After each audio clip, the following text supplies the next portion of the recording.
didn't sink in. Very happy. That's the AOG. I've deviated from the from the route, and that shows the deviation. 303 meters from the planned track. And we'll keep that aside and talk about certain things. Now, to kind of get straight to the point, a lot of videos on modern day machines, the bikes that can do it all, the adventure bikes, the off-road capable adventure bikes. Off-road is the thing now. Everybody is into off-road riding. When I started, there were just a handful of fellas in Chennai who would do this. Of course, there were our seniors who had done this already, but then it was always small batches of riders who would, at certain times, get together and ride off-road and have fun, and that was it. This was not everybody's thing. Everybody did not like the idea of venturing out into no man's land and risking it. There's a lot of risk involved with this. I mean, I can't stress on the risk aspects of riding off-road. It's life-threatening. I recently got myself into one. Just, my God, some good luck or good fitness, I guess, managed to just, come out of it almost. I would call it more luck than anything. Yeah. So we'll keep that aside. The whole idea of off-road machines in the market now, off-road style adventure machines in the market is, it equips anybody and everybody to go out and explore land. And yes, the modern machines are crazy good. There's no denying it, no doubting it. They are fantastic for what you pay. And then there is machines like these. Again, these are, this may not be something that you would swing your leg over and just enjoy from the word go. You will not be able to connect with it because it's loud, it's rattly, it's rudimentary, and it's a long stroke, so it's a chugger. Yeah, of course, you would like to putter around or on it, but not really think of yourself as an off-road rider the moment you got onto this. But you will if you swing a leg over a KTM or the Himalayan 450. You will end up assuming that you can do wonderful things with it. It's because of the ads and all the influencers out there doing kind of crazy things on these motorcycles. You end up assuming that I'm talking about the common folk. One ends up assuming that these machines can do it all, but that's far from the truth. The truth is, unless you are skilled enough to kind of tame those machines on any terrain, it's not going to work that way. Like how you see it in the advertisements, it's definitely not going to work that way for you. It's going to land you more in trouble than anything else. Now, this is where machines like this come into the picture. This is a custom-made project machine where this caters to the kind of all the needs that I've had over the years on doing various terrain, and bit by bit incorporating them into what came from the factory as a Himalayan 411. And that's what landed me this. The 7 years of R&D that goes into making that's why off-road machines look really awkward. Off-road machines don't look graceful, the lines don't flow, there's a lot going on, and there's never an aesthetic value attached to off-road machines, except for the hype. That's because Dakar machines are the most celebrated machines now, because it's hype. Otherwise, they look like a bunch of crap in terms of design, pure design. Off-road machines, for that matter, motorcycles and cars, they look like crap.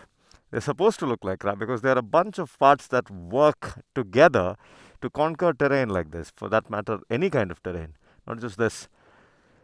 You can do water crossings, you can climb up, climb down, you can do sand, you can get caught here, but come out of it, no problems. These machines are do it all machines. They're truly capable, multi terrain, all day long machines.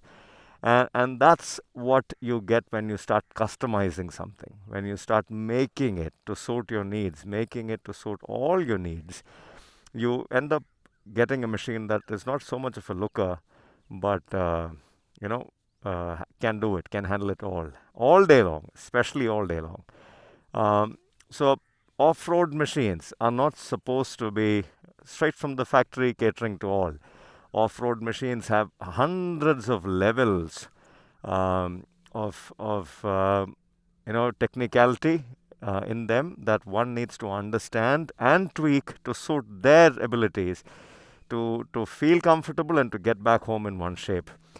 Man, I can't tell you the risk that is involved in this. I'm nobody. There are people who have broken their spine. There are people who have undergone multiple surgeries and retired for life because of one adventure ride that went wrong. Um, yeah, no amount of gear is going to protect you. There's obviously going to be a weak link in the body, and that weak link, if it happens to take a hit on that fateful day, you are crippled for life, my friend. So, off-road machines are not what come from the factory.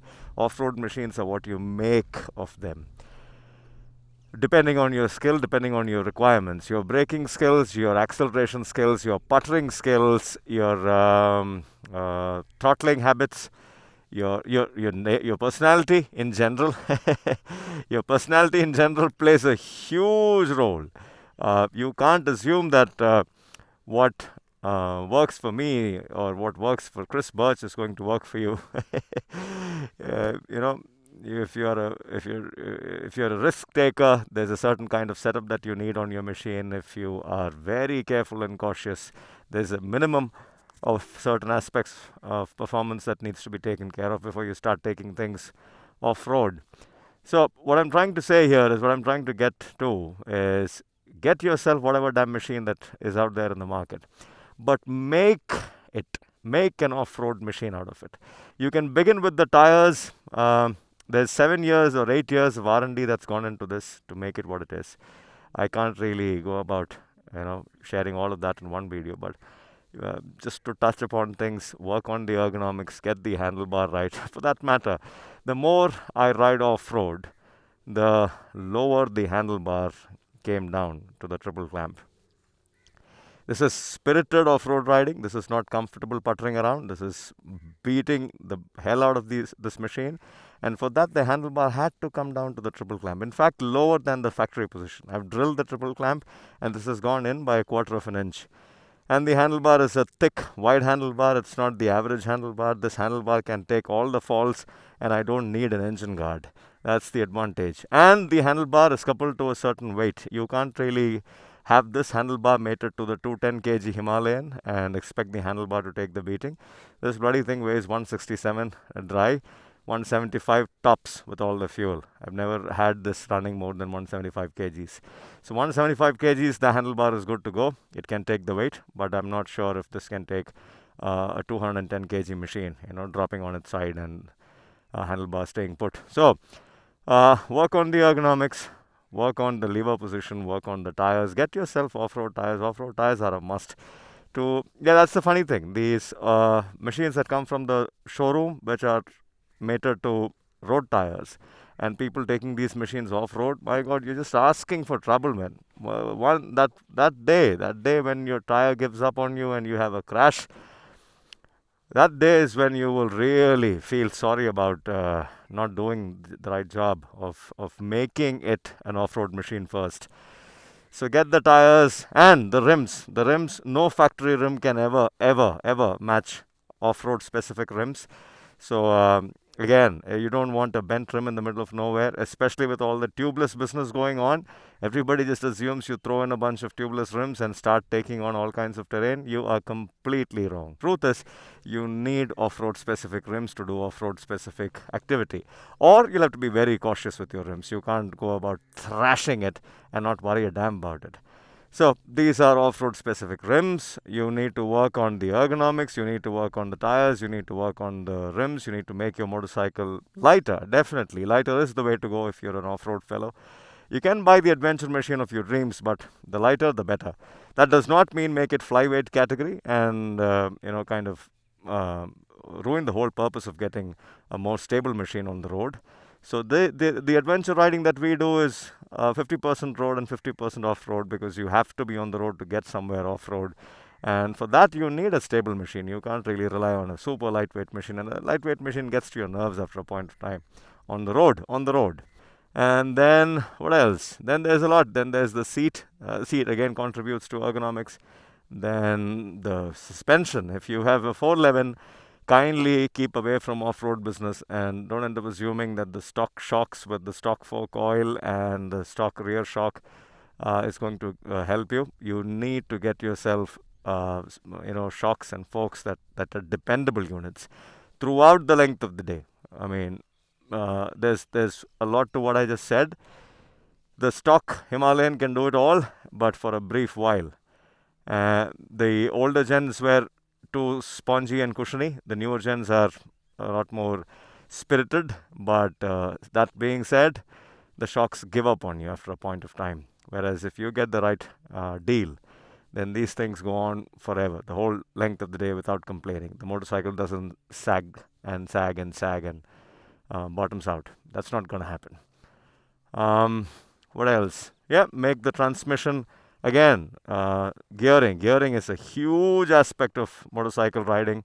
Very few people speak about it. They call it sprocketing, and they only think that it's all about acceleration or top speed. Man, there is a ton more to more than that. If you get the gearing right, you get your confidence right for the kind of riding that you do. Everything is subjective, so get your gearing right, and you'll have nothing to worry. Your throttle to your gear is supposed to be seamless. That's what you're aiming for. The kind of power that you expect the motorcycle to produce at a certain RPM, at a certain terrain, on a certain terrain, is what the throttling to gearing business is all about. Grips, I can't stress enough on getting the right grips. This is my fourth type of grip on the machine, and sadly, I landed myself what everybody runs. These are half waffle grips, and they make a world of a difference. Sticky as hell, and that's what you want when you're doing off-road business. I got myself really premium grips before this, but in the end, I ended up running what everybody runs on their off-road machines, because that's the right thing. Again, realizations and a lot of realizations. That's been life lately. What else? Definitely a GPS unit, off-road riding fellas. You got to have something that is offline. Life-threatening business if you venture out a little too far and you don't know how to get back home. This thing saves the day for you. Always. Hope this video helped. The whole crux of it is make your machine. Don't just buy something and assume that you got yourself an off-road machine. Off-road machines are far from what they come out from the showroom or the factory as. There's so much more to off-road machines than what the factory fellas sell to you. Let's hope you all find the interest and inspiration to sit with your machines and write down what your requirements are of the machine and slowly figure out a way to get that incorporated into the machine. And you will love your motorcycles 1,000 times more. You'll connect with it so much better. Like, I can't really sell this. There's no way I can sell this, because this is exclusively for me and my kind of riding, and maybe somebody who's better skilled than me. I always make my machines a little more intimidating than where I am, just a little more, so that I grow to that level. And this is definitely for where I am, and somebody who's better than me, much better than me, can also take on this and have a good day. So off-road machines are what you make of it and not what comes out from the factory. That's the whole point. Sorry for having wasted your precious time on a long video when the world is completely full of reels and bullshit reels and brain fogs and all kinds of brain issues. Just sit around, one frame, boring frame, let life slow down and listen to me talk about my experiences. It's asking a lot from you, but if you if you have the right mindset, you would have enjoyed this. Any which ways, this is Ben signing out for now. Ciao. Just look at that rally machine.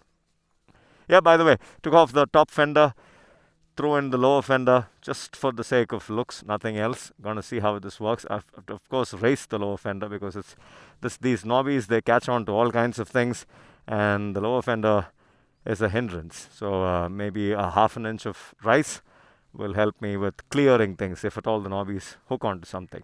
And yeah, I took away one pod, one aux beam pod, and threw in a medical kit, a first aid kit, a really good first aid kit, not the crap that comes from the factory. I'll talk about it. That's a separate video. And yep, that's that. New windshield design. Let me know what you guys think of this. Took about a day to get this to look like it, and I'm super pleased with the look. Much better than what comes straight from the GearX Moto, Rally Tower with the Rally Tower. Okay, so let's get back going. Just wait and watch. You get your off-road location.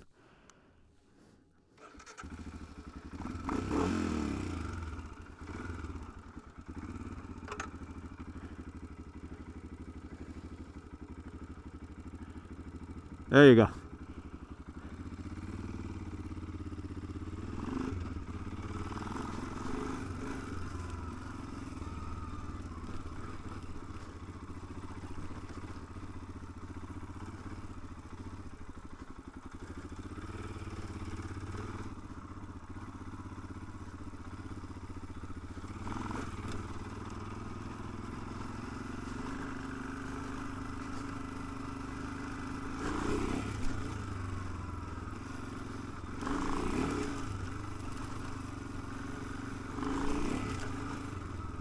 Thing can jump all day long.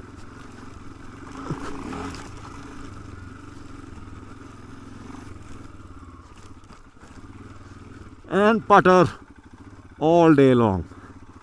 That's the kind of machine